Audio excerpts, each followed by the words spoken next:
Alright guys, TacticalRab again today. Hope you're doing well and enjoying your day so far. It's the Championship Sunday of the Halo World Championship, and all the expected teams, all the usual suspects have made it all the way to what will be a historic day in esports history. OpTic Gaming might will be going in as the favourites now after taking down FaZe in a crazy series that went through last night. FormaL goes into this Sunday with a 1.8 plus KD in the Slayer game mode. Absolutely absurd stuff. Who's going to come out on top? Very much intrigued to your thoughts in the comments below. Hit the like button if you enjoy. Subscribe if you're new as always, I'd greatly appreciate it. Firstly, just a quick update here on this whole Seattle Surge thing. Well, they're not going to be Seattle for long. I don't know whether they're going to announce their roster and the move to Vancouver at the same time.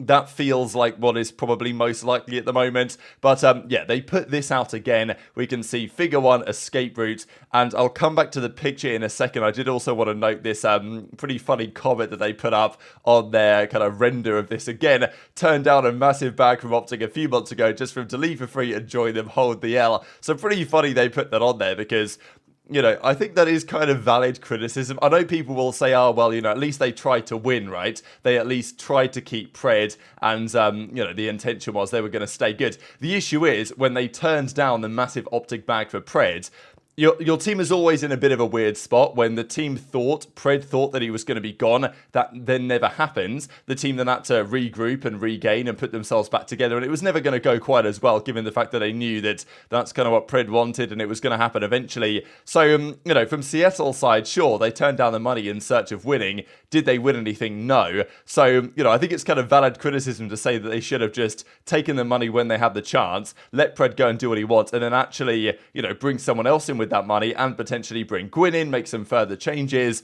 And, you know, if you're going to say, oh, Seattle, well, at least they tried to win by keeping Pred, well, they didn't make any changes, did they? They could have tried Gwyn for Mac, or they could have done something with their team, because it was clear that roster wasn't going to win for the latter half of the season, and now they've lost both Sib and Pred on a free. So, you know, I don't know why they're roasting themselves here as far as I'm concerned. Anyway, this is the picture, and if we find this picture on Google, we'll find that it corresponds very nicely to the Vancouver airport. So this is the image here, this is the image here. Put the 2 and 2 together, there you go. So the Twitter detectives, the Reddit detectives were at it again. Congratulations, everyone. So, yeah, the move to Vancouver Surge, whatever, is going to be happening soon, and I imagine they're going to announce their roster at a pretty similar time. Just before we get into the Halo stuff, did see this as well. It was Bantz's birthday the other day, and they were both implying they're actually going to be during up in challenges going forward, which is very interesting because, well, firstly, because Bantz and HyDra, as far as I'm concerned, are very similar players. I was, you know, on certain teams, I was like, well, you can either put Bantz there, you can put HyDra there. I'm sure they can work together, but it seems like they're pretty similar in the way they play and what they're meant to do for teams. So them playing together in challenges is, well, it's unfortunate that neither of them might be in the Pro League, right? The idea that Bantz, you know, maybe the greatest EU player ever, I think maybe he still holds that category, maybe just, but HyDra is, to be honest, HyDra's probably got to be the greatest EU player ever, hasn't he, at this point, right? Having won champs and all the stuff that he's won over the last couple of years, and just how ridiculously good that guy is. But yeah, still, the idea that Bantz is going to be in challenges with HyDra, I mean, I'm not massively surprised that HyDra's going to have to go down to challenges again, albeit how unfortunate it is. But yeah, the fact that Bantz hasn't got a spot, we'll see, because yesterday Los Angeles Grillers released Ricky. I don't know if they know what they're doing, so maybe there's still a few spots up for grabs, but seems like these guys have got their plan in for what they're going to do for the new season. Let's talk Halo then. So Stellar, he won the regular season MVP for Space Station. That team is nasty, and I'm pretty sure they have not lost a map yet this tournament, Space Station. So yeah, no surprises, they're looking really strong here. There was 3 big favourites for this tournament: OpTic, FaZe and Space Station. And Space Station haven't really been tested yet by a true contending team.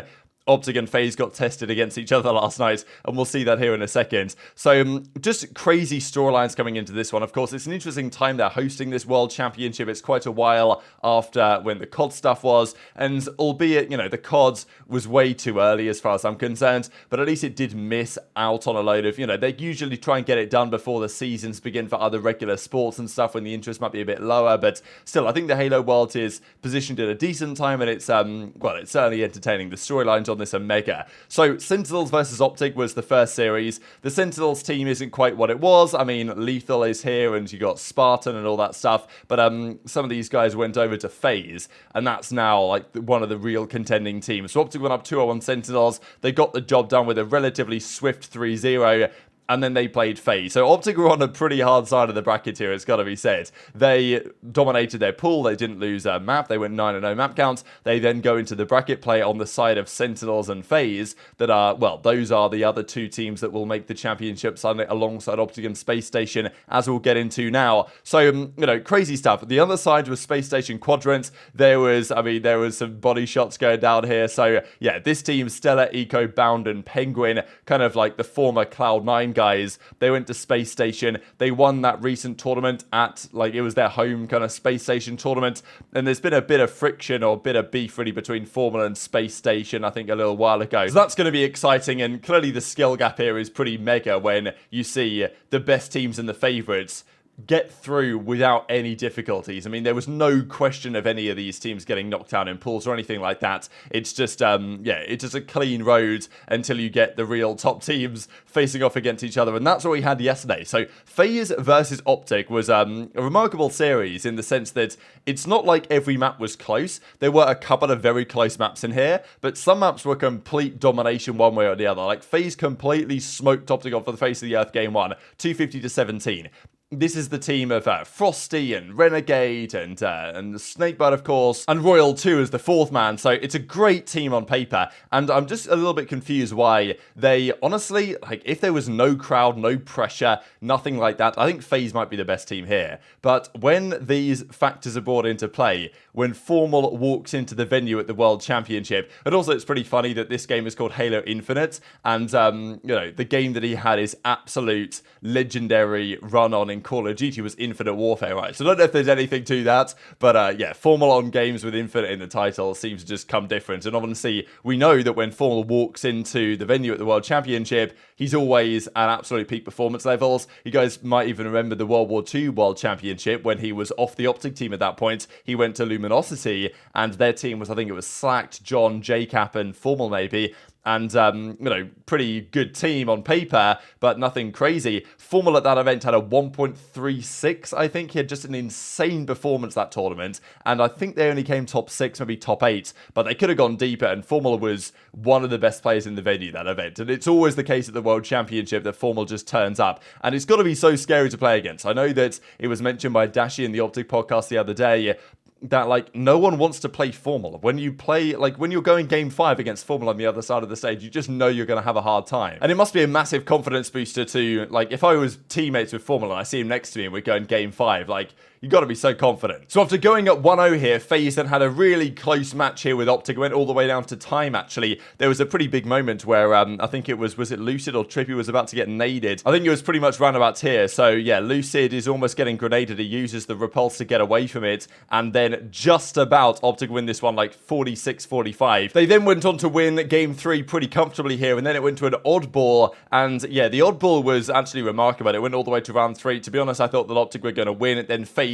iced up at the end to take it. So it was all the way down to a game 5 Slayer. And yeah, game 5 Slayer, that is where OpTic seem to thrive. And that's where FaZe have had their struggles, it's got to be said. And, I mean, yeah, FormaL wasn't doing anything crazy in this one, but the OpTic performance was pretty stellar. To the OpTic gaming tally, it's now 46-39. Looking good. Game 5, they might get Don't scam her, to go here for OpTic. Please. The OpTic fans willing them forward. He's Oh out. my god, bro. 60 seconds left to find the last He's three. everywhere. He knows his map like a... God knows Unreal. he's fucking... Oh, That should be cleaned up. Send them back out there. Flight, buddy. Oh, that's not good, though. Staying alive. FaZe come to them.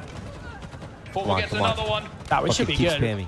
Only 40 Snake seconds tries left. to There's escape. Lucy's going to chase him down. Lucy gets cut down though. 2 dead here for OpTic. 40, 44. 44, 48. You cannot make a mistake that you're going to think about. Oh, we're in decent positions right here. Yup, good score. Snake bite. Potentially not just hours, maybe longer than that. How did Depending help on how this Trippy? plays out. 46-49. Okay. One more kill. Just fucking team shots. Hey, Yeah. Let's fucking go.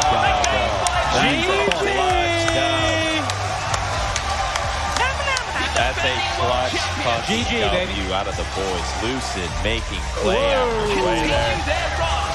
That one will get you going a little bit. That got a little hairy there at the end. Man. A little Potter, but hey, it's all good, man. What an absolute fucking beautiful tenacity and grit from the fellas there. Game 5 win over FaZe. Top 3 secured. Winners final secured. So a little bit touch and go for sure, but coming in as two of the massive pre-tournament favourites, this might be one of the biggest Game 5s that they win, because you just don't want to go to losers. In the World Championship in Call of Duty or anything, that's obviously the case. But nowadays, it's not even such a big deal in these events going to losers in the CDL, because the World Championship or just the finals in general aren't done with a double bracket reset. In Halo, that's the case. If you want to win the Halo World Championship, you're going to have to win 2 best of 7s. Maybe it's 2 best of 9s, I don't know, but it's going to be 2 best of 7s at least in the grand finals, which is far from easy to achieve. And in COD now, it's like, oh, well, we're just going to do a single best of 9 and then whoever wins, wins. That's not how it is in Halo. If you go into the losers bracket, you have a really big uphill battle. And this is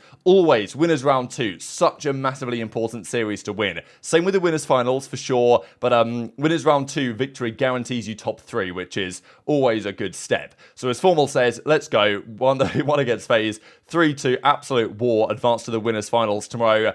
And as, well, for good reason, massive credit here from Dashy being given to FormaL. Like, that is actually unreal. This guy is so typical, and his numbers are pretty insane. We'll see in a second. Before we get to that, though, this is the bracket. So, as you'd expect, Sentinels that went down to losers, they made the run after getting beaten by OpTic in the first round. They beat Native White, they beat SR, and we'll actually look at SR in a second. And then they beat Quadrant, and on the other side, FaZe then dropped down, eliminated Native Red, again without losing a map. So, just goes to show kind of like the skill gap here in a way that, yeah, FaZe, when they drop down to losers, they don't lose a map against these guys. And then it's Sentinels, FaZe, OpTic, Space Station going into the Championship Sunday. The 4 teams you'd have probably expected, to be honest, coming in. And, well, here they are. This is the winners finals, though, and massively important. Space Station, as we see, 3-0'd Complexity, 3-0'd Quadrant. It's, well, they haven't really faced much of a challenge yet. This is going to be a banger. And just to look at these numbers as well. So this is the Slayer KD leaderboard going into, and I know that FormaL, it's not like he had a 2 or anything against in that game 5 against FaZe, but overall in the tournament so far, he's just so damn icy, this guy. I mean, he has a 1.82 in Slayer. It's just absurd. The next highest is Stellar with a 1.39, then Royal 2, Legend, and also MettalZ. I definitely wanted to mention MettalZ here because, to be honest, I didn't even realize that he was in this tournament or he'd actually moved to Halo. But, you know, MettalZ, Gears of War Legends, arguably, if not clearly, the best Gears of War player ever. He moved to Call of Duty, right? You guys remember during the Cold War season, he was on Los Angeles Guerrillas Academy. Then he wasn't the best player on the academy at all. Nero was better, but they brought him up to the starting team because, well, he's got a big name, and then he got roasted because he wasn't very good in the CDL, and you know, people are like, oh, you know, they shouldn't have brought this guy in, etc., which, you know, fair enough, he wasn't that good in the CDL, but he still made it as a COD pro. He still made it in the CDL after being a Gears of War pro, made it into the, you know, the Call of Duty League as a pro there, and now he's over in Halo and is having, you know, they made it pretty far in this tournament, SR, and he finds himself on the best Slayer KD leaderboard, which is very impressive. So yeah, fair play to Billy Mental. Gotta tip it to him, as FormaL is tipping the cap right here. But I mean, the fact that these guys are all in 1.3s, FormaL's at a 1.8, I mean, that's probably unsustainable for Championship Sunday, but still it is pretty absurd. These are the overall tournament KDs so far. Royal 2 has a 1.37, Stellar's got a 1.34, FormaL's got a 1.34, Lucid's here with a 1.26. So the only team with more than one player in the top 5 KDs overall in all the game modes is OpTic. So yeah, they probably have to go in as the favourites here.